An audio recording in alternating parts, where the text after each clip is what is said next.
आप देख रहे हैं न्यू न्यूज हर पल की खबर। मैं हूं आपके साथ प्रेरणा और इस वक्त की सबसे बड़ी खबर है निर्भया गैंगरेप कांड के चारों दोषियों को सजा मिल चुकी है। जी हां, सजाए मौत का ठप्पा लगा दिया है कोर्ट ने। साथ ही कोर्ट ने अपना फैसला सुना दिया है और चारों दोषियों को फांसी की सजा सुना दी गई है। तमाम जानकारी के लिए जुड़ते हैं हमारे संवाददाता अनूप शर्मा से। जी अनूप जी।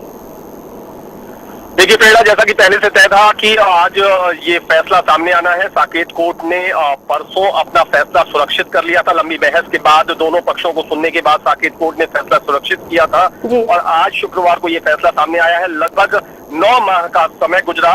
16 दिसंबर 2012 को काली रात थी जब दिल्ली में अपने पुरुष मित्र के साथ जा रही युवती, जिसे बाद में हमने आपने और इस देश ने निर्भया नाम दिया, दामिनी नाम दिया, उसके साथ चलती हुई बस में 6 लोगों ने, विकृत मानसिकता के 6 व्यक्तियों ने सामूहिक बलात्कार किया था। आज उसी दामिनी को इंसाफ मिला है। साकेत कोर्ट ने एक ऐतिहासिक फैसला सुनाया है जिसमें 4 दोषियों को फांसी की सजा सुनाई गई है। अक्षय, विनय, मुकेश और पवन, ये वो चारों दोषी हैं जो उस सामूहिक दुराचार में शामिल थे और इनको आज कोर्ट ने फांसी की सजा सुना दी है। पहले से इस बात की सभी को जानकारी है कि इस घटना में शामिल राम सिंह नामक दोषी ने तिहाड़ जेल में सजा के दौरान ही, जब वो सजा काट रहा था, तिहाड़ जेल में बंद था, उसी दौरान उसने वहां फांसी लगा करके आत्महत्या की थी। और अभी कुछ दिन पूर्व ही इस घटना में शामिल, इस दुराचार के निंदनीय घटना में शामिल एक अवयस्क दोषी को कोर्ट ने 3 वर्ष की सजा सुनाई थी और अब इन चारों दोषियों को भी सजा सुना दी गई है। साकेत कोर्ट का ऐतिहासिक फैसला आया है और इन चारों को फांसी की सजा मुकर्रर की गई है। प्रेरणा जी अनूप जी, मैं जानना चाहूंगी कि बचाव पक्ष के वकील ने कहा है जिस तरह से कि अब आप हाई कोर्ट में अपील करेंगे, तो उसके बारे में आपका क्या कहना है? क्या जानकारी मिल रही है इसको लेकर? देखिए, जिस तरीके से कोर्ट की पूरी प्रोसीडिंग्स चली थी 2 दिन पूर्व, उस समय भी बचाव पक्ष के वकील एपी सिंह ने अपने चारों मुवक्किलों का बचाव करते हुए अपनी यही दलील दी थी कि इस केस को रेयरेस्ट ऑफ रेयर न माना जाए, इसे इस तरीके से देखा जाए कि फांसी की सजा अपवाद है और फांसी की सजा के अलावा इसमें उम्र कैद का प्रावधान है।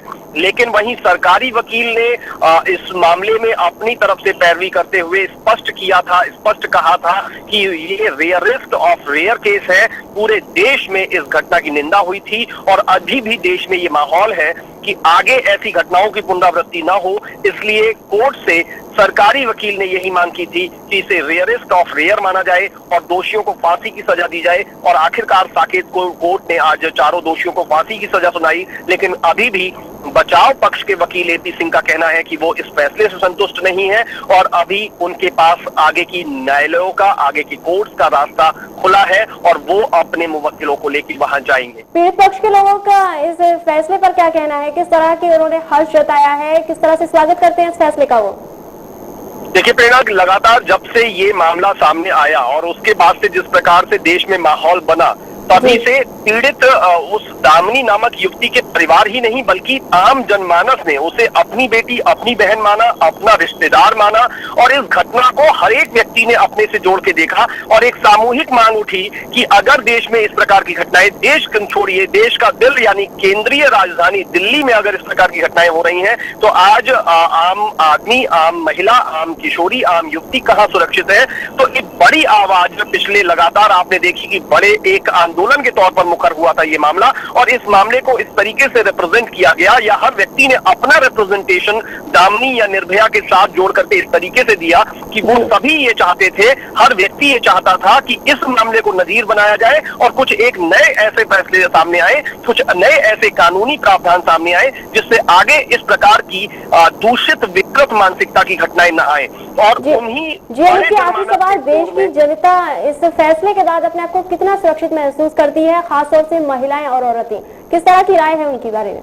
स्वाभाविक रूप से इस पूरे बड़े आंदोलन से उनका परिवार जुड़ा था। अगुवाई अगर परिवार कर रहा था तो आम जनमानस इस आंदोलन को लेकर आगे चल रहा था और आज फैसला आने से पहले भी दामिनी की मां पहले ही कह चुकी थी कि वो फांसी से कम कुछ नहीं चाहती। उन्हें तभी शांति और सुकून मिलेगा जब आरोपियों को, दोषियों को फांसी होगी। और आखिरकार जब उन्हें फांसी की सजा सुना दी गई तो दामिनी के माता पिता ने न सिर्फ इस फैसले पर संतोष जताया बल्कि उन्होंने देश के हर उस व्यक्ति का आभार जताया जिसने आंदोलन किया था, जिसने मांग उठाई थी, और उसके साथ साथ उन्होंने इस पूरे मामले में जिस प्रकार से पहले दिन से लेकर के अब तक मीडिया की भूमिका रही थी, मीडिया ने जिस प्रकार से इस पूरे घटनाक्रम को एक एग्जाम्पल के तौर पर सामने रखा था और चाहा था कि देश में कुछ नए सुधारवादी कदम आए, तो आज दामिनी के माता पिता ने, उनके भाई ने जनता का आभार जताया है, देश की जनता का, और उसके साथ साथ मीडिया का आभार जताया है। और आम जनमानस में स्वाभाविक रूप से इस फैसले को लेकर उत्साह है।